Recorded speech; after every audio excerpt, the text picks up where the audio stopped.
Motif dan pelaku pembunuhan Jamal Abdul Nasser, 65, warga Kelurahan Sungai Daeng, Kecamatan Mentok, Kabupaten Bangka Barat akhirnya terungkap setelah 1 tahun menyimpan misteri.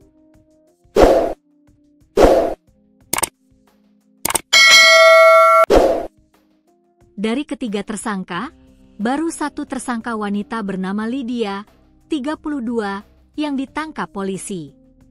Lydia merupakan istri dari tersangka Tri Martin, TM, dan Sandra, SR, merupakan rekan Tri. Keduanya warga desa Batu Gajah, Rupit Musirawat Utara, Sumatera Selatan dan masih buron. Kapolres Bangka Barat, AKBP Pradana Aditya Nugraha mengatakan, motif tersangka menghabisi nyawa korban Jamal Abdul Nasser, 65, warga Kelurahan Sungai Daeng, Kecamatan Mentok, Kabupaten Bangka Barat.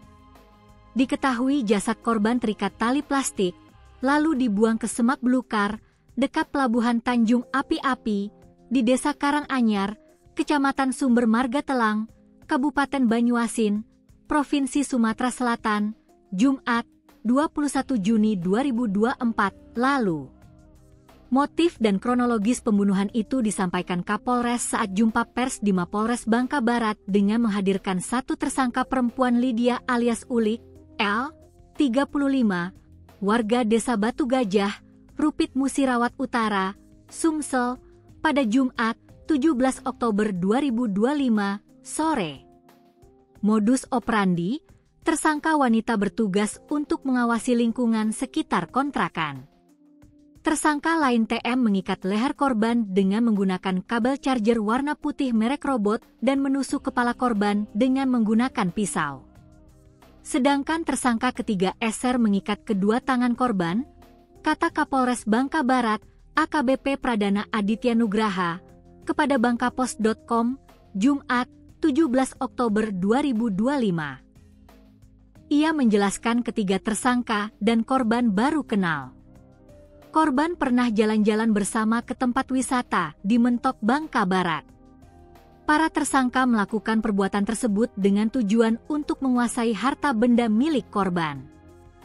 Pernah bersama-sama diajak berjalan-jalan ke tempat wisata ramai-ramai. Mereka sudah punya niat menghabisi korban, katanya.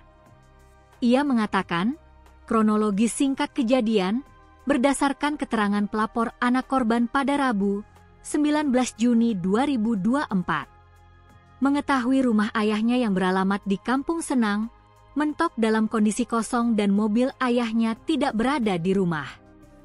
Selain itu, mereka mendapat informasi bahwa mobil Toyota Calya warna putih milik korban menyeberang ke Palembang melalui pelabuhan Tanjung Kalian Mentok. Namun korban tidak ada di mobil atau kapal.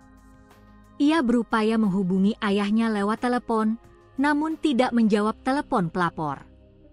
Ia cek rumah ayah pelapor yang beralamat di Kampung Senang, kondisi kosong dan mobil ayahnya tidak berada di rumah, jelasnya.